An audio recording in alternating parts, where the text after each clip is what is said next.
Hello students, in last lecture we discussed about the topic effect of pollutants, smoke and smog.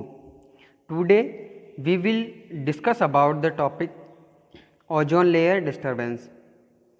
तो students आज के विषय में जो हमारा टॉपिक है ओजोन लेयर डिस्टर्बेंस कि ओजोन लेयर का जो डिस्टर्बेंस है वो किस तरीके से हो रहा है, कौन से फैक्टर इसके लिए रेस्पॉन्सिबल है और कैसे इसको हम रोक सकते हैं, इनके बारे में डिस्कस करेंगे।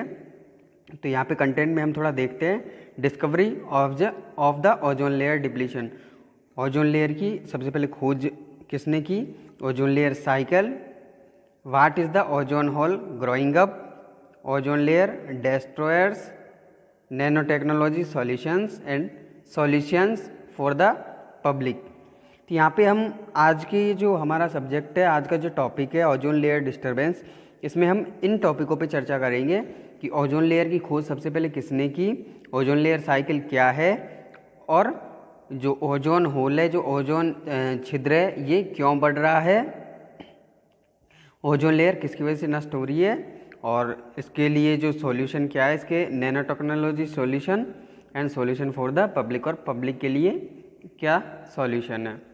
ठीक है स्टूडेंट्स, तो हम यहाँ पे बात करते हैं discovery of the ozone layer depletion. तो यहाँ पे देखते हैं स्टूडेंट्स हम in the 17th it was discovered by the scientist Ronald and University of California. University of California के एक साइंटिस्ट थे रोनाल्ड, इनके द्वारा 1970 में इसकी खोज की गई। Actually it is not a hole but a decrease of the ozone layer thickness. Actually ये बात की जाए तो ये जो होल मतलब छिद्र नहीं है, ये क्या है, जो ओजोन लेयर है उसकी जो मोटाई है उसमें कमी है, मतलब जो ओजोन लेयर की थिकनेस है उसी में कमी है। Next, in the equatorial region where the ozone layer always has been thinner this decrease is more obvious. Equatorial region की यदि हम बात करें, जहाँ पे ओजोन लेयर हमेशा जो उसकी थिकनेस है वो कम होती है, तो वो मतलब वो उसकी जो घटने की जो दर है वो बढ़ती जा रही है। अब हम बात करते हैं students ozone layer cycle. Ozone layer cycle क्या है? तो the ozone hole grows and decreases every year with the stations disappearing slowly as the south hemisphere reaches the maximum of his summer. तो ओजोन लेयर जो छिद्र है ये बढ़ रहा है और जो हर साल है इसकी थिकनेस में कमी होती जा रही है। तो एवरी ईयर इसकी थिकनेस में कमी होती जा रही है और ये जो छिद्र है ओजोन होल ये बढ़ता जा रहा है। और धीरे धीरे जैसे साउथ हेमिस्फीयर अपन बात करें वहाँ पे, तो गर्मी के दिनों में ये डिसअपियर सा नज़र आता है, मतलब ये धीरे धीरे डिसअपियर हो रहा है साउथ हेमिस्फीयर में समर के टाइम। और इसके जो क्लाइमेट फैक्टर है वो है टेम्परेचर एंड रेनफॉल्स। अब हम बात करते हैं why is the ozone hole growing up, कि ये जो ओजोन होल है ये क्यों बढ़ रहा है। तो इसके बढ़ने का जो कारण है वो देखो, आजकल हम जनरली बात करें तो घरों में एयर कंडीशनर, रेफ्रिजरेटर का उपयोग बढ़ता ही जा रहा है। पॉपुलेशन ग्रोथ के अकॉर्डिंग ये वेरी करते हैं। तो हम सब जानते हैं कि पॉपुलेशन ग्रोथ हो रही है तो रहने के लिए भी जगह चाहिए और जो सुख सुविधाएं ये भी बहुत ज़्यादा होनी चाहिए।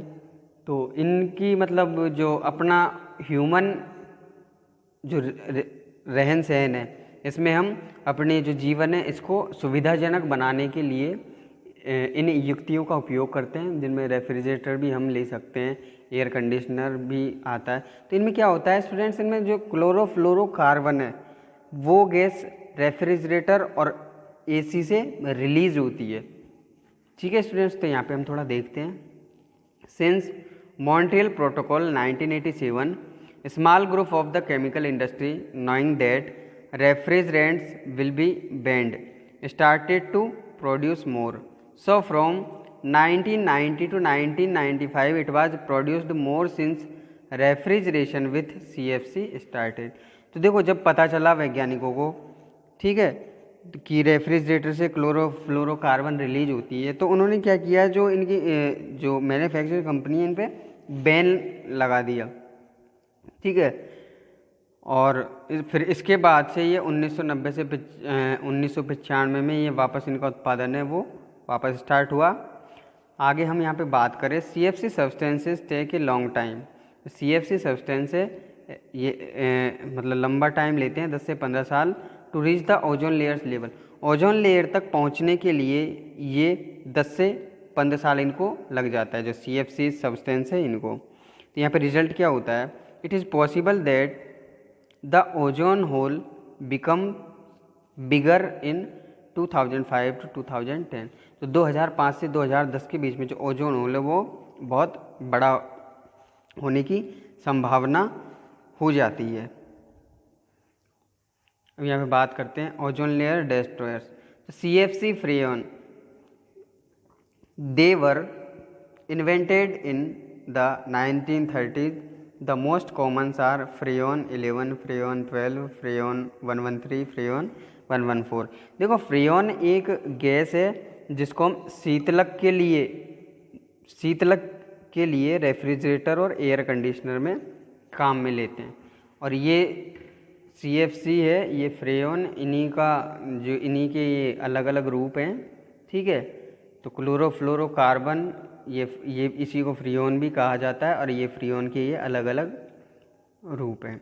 आगे बात करते हैं डिस्ट्रक्शन प्रोसेस। डिस्ट्रक्शन प्रोसेस क्या है, release chlorine of certain stable compounds which is attacked by them intense UV radiation. तो देखो जो क्लोरीन, जो अपने स्टेबल कंपाउंड्स हैं, इनसे कुछ मात्रा में क्लोरीन रिलीज होती है। ये क्या करती है, विच is attacked by the intense UV radiation. भाई जो ओजोन लेयर है वो जो सूर्य से पराबैंगनी विकिरणें आती है उनसे पृथ्वी पे जो भी जीव जंतु है, मानव है, उन सब की रक्षा करती है। अब उसका धीरे धीरे क्या हो रहा है स्टूडेंट्स, उसका विनाश मतलब क्षरण हो रहा है उसका, वो अपनी जो प्लेस है वहाँ से डिस्टर्ब हो रही है। तो ये एक बहुत बड़ी चिंता का विषय है। तो यहाँ पे हम बात करें which is attacked by then intense UV radiation, जो ये जो क्लोरीन मुक्त होती है ये किस पे अटैक करती है, जो UV रेडिएशन को जो इंटेंस करते हैं, ठीक है।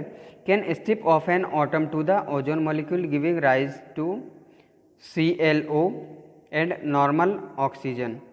Each molecule of CFC destroy thousand and thousand of ozone molecules. तो देखो यहाँ पे इसने ये बताया है कि एक परमाणु ओजोन का एक परमाणु जो होता है वो 1000 या 1000 से भी ज़्यादा ओजोन मॉलिक्यूल्स को क्या करता है, नष्ट करता है, ठीक है स्टूडेंट्स। आगे हम बात करते हैं ये कैसे कैसे ये रिएक्शन होती है इनकी। As they are not very reactive, chlorofluorocarbons spread slowly towards the stratosphere without undergo change. There they decompose because of the UV radiation of 175 to 220 nanometre. तो ये तुरंत जो है ओजोन लेयर से क्रिया नहीं करती, इनको ओजोन लेयर तक पहुंचने में काफ़ी टाइम लग जाता है। लेकिन ऐसा नहीं है कि ये काफ़ी देर बाद पहुंचेगी तो इनका जो प्रभाव है वो ख़त्म हो जाता है, नहीं। यहाँ पे लिखा है देखो, as they are not very reactive spread slowly it take years towards the stratosphere without undergo change, कि इसमें कोई भी चेंज नहीं आता। जो CFC के जो मॉलिक्यूल है इनमें कोई भी चेंज नहीं आता। ये 10 साल बाद भी यदि ओजोन लेयर तक पहुँचेंगे तो भी उसको नुकसान पहुँचाएंगे। तो ये फ्रेयन यहाँ पे 11 फ्रेयन 12 का ये जो फॉर्मूला है CFCl3 is equal to CFCl2 plus Cl। तो ये जो क्लोरोफ्लोरोकार्बन है ये यहाँ पे इससे क्लोरीन अलग हो जाती है और ये नुकसान पहुँचाती है ओजोन लेयर को। ऐसे फ्रेयन 12 की हम बात करें तो CF2Cl2 CF2Cl, और यहाँ से भी ये क्लोरीन का ये जो परमाणु है ये रिलीज हो जाता है। Chlorine atoms are very reactive and they suffer the following reactions. ये क्लोरीन है, ये ओजोन से यदि क्रिया करता है तो ClO कंपाउंड बनाता है और ऑक्सीजन यहाँ से रिलीज होती है। मतलब जो ओजोन है O3, इसका क्या हो जाता है, विखंडन हो जाता है O+O2 में, और ये सबसे बड़ी चिंता का विषय है। फिर ClO ये वापस ऑक्सीजन के एक अणु से क्रिया करके क्लोरीन बनाता है और जो ऑक्सीजन है वो रिलीज होती है। ठीक है स्टूडेंट्स, तो ये इस तरीके से इनकी रिएक्शन होती है और ओजोन है उसका क्या होता है, धीरे धीरे वो विखंडन उसका होता जाता है। तो the final result in the net elimination of one ozone molecule from the stratosphere, तो जो रिजल्ट आता है फाइनल वो O3+O, ये 2O2। तो यहाँ पे देखो स्टूडेंट्स, जो O3 है उसका क्या हो गया, 2 ऑक्सीजन अणुओं में कन्वर्जन। तो यही तो हम नहीं चाहते। O3 यदि O3 है, O3 ओजोन की जो लेयर है ये हमारे लिए बहुत ही बेनिफिशियल है। बेनिफिशियल किस लिए कि जो सूर्य से जो भी प्रकाश की किरणें, अल्ट्रा यूवी रेडिएशंस, जो भी हानिकारक पराबैंगनी विकिरण है, उनसे ये रक्षा करती है हमारी। अब इसका यदि विखंडन हो जाएगा या इसकी धीरे धीरे क्षति, इसका ह्रास होगा, तो क्या होगा, ये जो सूर्य से जो भी विकिरणें आती है ये पृथ्वी तक पहुंचेगी और पृथ्वी तक पहुंचने के बाद जो भी जीव जंतु हैं, ह्यूमन है, इन सबको नुकसान पहुंचाएगी। ठीक है।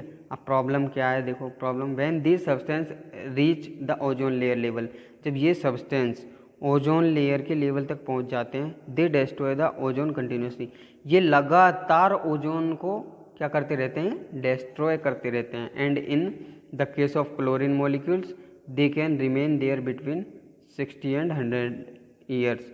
और इसी के केस में यदि क्लोरीन के जो मॉलिक्यूल हैं तो ये 60 से 100 साल तक वहीं पे बने रहते हैं और लगातार ओजोन लेयर है उसको क्या करते रहते हैं, ये डेस्ट्रॉय करते रहते हैं।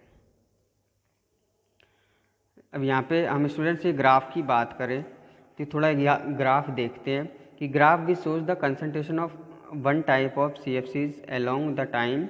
There is an increase until 1990, 3 years after the Montreal decrease of CFC production. CFC concentrations have started to reduce. तो देखो जब इन पे बैन लगाया था, जो जिनसे ये CFC रिलीज होती है, इन पे बैन लगाया था तो 1990-30 की बात करें तो ये ग्राफ को हम यहाँ से देखते हैं कि देखो 1978 यहाँ से ये इंक्रीज होती जा रही है CFC, ये किसमें, PPT में। ये ग्राफ है टाइम और CFC के मॉलिक्यूल के बीच में, ठीक है ना। तो 1978 से हम देख रहे हैं इसकी जो क्वांटिटी है, इसकी जो मात्रा है CFC मॉलिक्यूल्स की लगातार बढ़ती जा रही है। लेकिन 1990 के दशक में आके इसकी ये जो ग्रोथ है, सॉरी इसकी जो ये बढ़ रही है मात्रा, वो क्या होती जा रही है, डिक्रीज होती जा रही है। कब, जब प्रोडक्शन पे बैन लगाया। ठीक है students. Aerosol were made of CFC refrigerants until 1995, but nowadays they are prepared using propellant with hydrocarbons like propane, butane और एयर पम्प्स।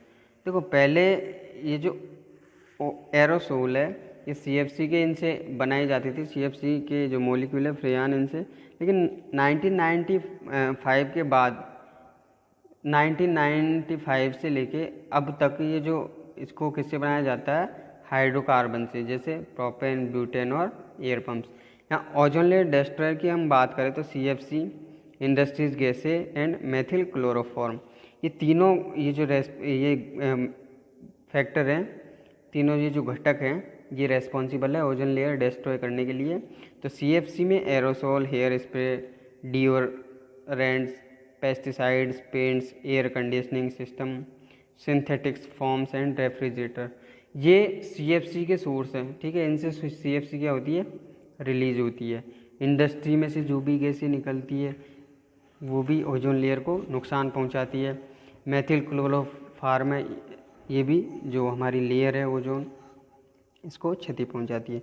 मेथिल क्लोरोफॉर्म की बात करें तो मेथिल क्लोरोफॉर्म में solvent in glues and paints, जो solvent होता है paints में वो क्या होता है, मेथिल क्लोरोफॉर्म। तो methyl bromide it is used in fumigation. Fumigation को यहाँ पे स्टूडेंट्स धूमन कहते हैं, धूमन, ठीक है। तो मेथिल ब्रोमाइड फ्यूमिगेशन की लिए यूज की जाती है, but it is used as pesticide yet. अभी तक इसका उपयोग किसके लिए करते थे, कीटनाशक के रूप में। अभी तक इसका उपयोग कीटनाशक के रूप में करते थे, लेकिन अब इसका उपयोग धूमन फ्यूमिगेशन के लिए भी करते हैं। Nano technology solution, nano technology solutions की यदि हम बात करें तो despite the fact that growth rate of ozone depletion potential ODP in the atmosphere, जो ओजोन डिप्लीशन ODP है, ठीक है, इसकी ग्रोथ रेट है, इसका फैक्ट क्या है की बात करते यहाँ पे थोड़ा देखते हैं हम। In the atmosphere is starting to drop without molecule nano technology humanity the impact of ozone depleting substance ODS on stratospheric ozone will continue. ODS refrigerators can be replaced with MNT. The growth rate of ODP means ozone depletion potential in the ODS reservoir will become zero. क्या करें, ये कह रहे हैं कि ozone depleting substance है, ठीक है, इनको MNT की इनको मॉलिक्यूलर नैनो टेक्नोलॉजी से स्थापित किया जाए। मतलब ODS रेफ्रिजरेंट की जगह MNT का यूज करे तो जो ग्रोथ रेट है ओजोन डिप्लीशन पोटेंशियल की, ये क्या हो जाएगी, जीरो हो जाएगी। डेक्सलियर proposed using sodium containing balloon type nanobots. डेक्सलियर ये जो साइंटिस्ट है, इन्होंने sodium containing balloon type nanobots को यूज करने का सजेस्ट किया है।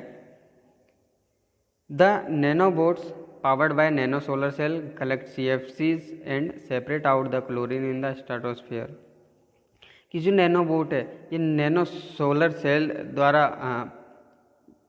चलाई गई है या इनके द्वारा इसकी स्थापना की गई, इनको निर्मित किया गया नैनो बोट्स के द्वारा। ये क्या करते हैं कि ये CFC और जो क्लोरीन है उसको स्ट्राटोस्फेयर से क्या करते हैं, ये कलेक्ट करते हैं। Combining this with sodium makes sodium chloride, और इसके संयोजन से क्या होता है, जो सोडियम होती है वो सोडियम क्लोराइड में कन्वर्ट हो जाती है। When the sodium is gone the balloon collapse and falls. जब कब होता है, जब सोडियम जो बैलून कोलैप्स होते हैं, बैलून कोलैप्स होने के कारण गिरते हैं, तो उससे सोडियम हमको यहाँ पे मिल जाती है। और ये जो सोडियम है ये किससे रिएक्ट करेगी, क्लोरीन से जो एटमॉस्फेयर में है, तो ये किसका निर्माण करेगी, सोडियम क्लोराइड का। Finally a grain of salt and a biodegradable speck fall to earth, the stratospheric CFC is quickly remove. तो इस प्रोसेस से जो स्ट्राटोस्फेरिक में जो CFC है इसको तेज़ी से रिमूव किया जा सकता है। There can be used also nanobots containing other metals calcium magnesium to remove stratospheric CFC। तो यहाँ पे जो नैनो बोट्स कंटेनिंग और भी हम मेटल का यूज कर सकते हैं, जैसे कैल्शियम है, मैग्नीशियम है। तो इनका यूज करने से क्या होता है, जो स्ट्राटोस्फेयर में CFC है इसको रिमूव किया जा सकता है। Among ODS halogens other than chlorine could be neutralised using this technique. और इसी के साथ क्या होता है, ये जो हेलोजन और भी हेलोजन होते हैं क्लोरीन के अलावा, इन सबको न्यूट्रल किया जा सकता है। इस तकनीक के द्वारा इन सबको क्या किया जा सकता है, न्यूट्रल किया जा सकता है। कैसे कि नैनो बूट्स बैलून का यदि यूज करेंगे तो यहाँ पे आपने देखा when the sodium is gone the balloon collapse and falls. जब सोडियम ये जो बैलून से बैलून कोलैप्स होके गिरेंगे तो जो सोडियम है ये किससे क्रिया करेंगी, क्लोरीन से, और जो CFC है इनसे, तो इनसे क्रिया करके क्या इसको न्यूट्रल कर देंगे CFC के इफेक्ट को, ठीक। The detector called a hot electron bolometer is based on well known phenomenon that electrical resistance increases when something is heated up. तो ये जो डिटेक्टर है इसे हॉट इलेक्ट्रॉन बोलोमीटर कहते हैं। It is based on the well known phenomenon, और ये पर आधारित है, उसे हम अच्छी तरह से जानते हैं। क्या है? Electrical resistance increases when something is heated up. जब कुछ गर्म होता है तो विद्युत प्रतिरोध बढ़ता है। ठीक है। The use of a superconductor renders the detector extremely sensitive and allows it to be use for radiation. तो क्या होता है? सुपर कंडक्टर का उपयोग, the use of superconductor का उपयोग रिएक्टर को अत्यंत संवेदनशील बनाता है। Detector extremely sensitive and allows it to be use for radiation, और विकिरण के लिए इसका उपयोग करने की अनुमति देता है। Not well detected until now. अब तक इसके बारे में अच्छी तरीके से पता नहीं चला है। The detector core is comprised of a small piece of superconducting नियोबोनिट्राइड।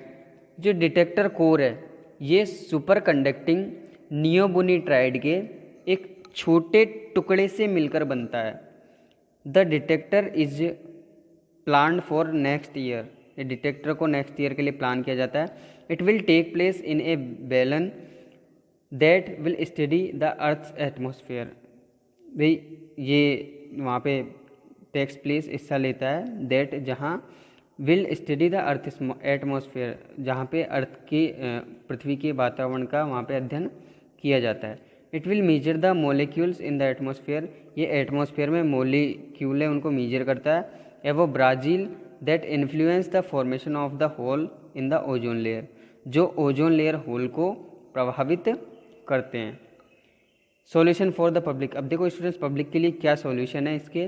तो we must consume products without CFC for personal use and aerosol, and for domestic use refrigerators with ecological refrigerant, furniture with expanded foams with elements without chlorine, fire extinguisher without halon, solvents without etc। तो students यहाँ पे हम बात करें तो हम क्या इसको कैसे रोक सकते हैं, मतलब पब्लिक इसको यदि रोकना चाहे तो पब्लिक इसका क्या सोल्यूशन कर सकती है। तो देखो हमको क्या है कि जो बिना CFC जिनसे कंज्यूम हो, वी मस्ट कंज्यूम, हमको उन प्रोडक्ट को कंज्यूम करना चाहिए जो CFC रिलीज़ नहीं करे। ठीक है। डोमेस्टिक यूज में जैसे रेफ्रिजरेटर है तो उसकी जगह हमको इकोलॉजिकल रेफ्रिजरेंट काम में लेना चाहिए। Furniture with expanded forms with elements without chlorine, furniture में फॉर्म्स काम में लेनी चाहिए जिनमें क्लोरीन नहीं होनी चाहिए। ठीक है। फायर एक्सटिंग्विशर विदाउट हेलन, इसके अलावा फायर ये काम में लेने चाहिए फायर के लिए। सॉल्वेंट विदाउट क्लोरोफ्लोरोकार्बन, तो ये सॉल्वेंट भी हमको काम में नहीं लेने चाहिए। ठीक है स्टूडेंट्स, थैंक्स।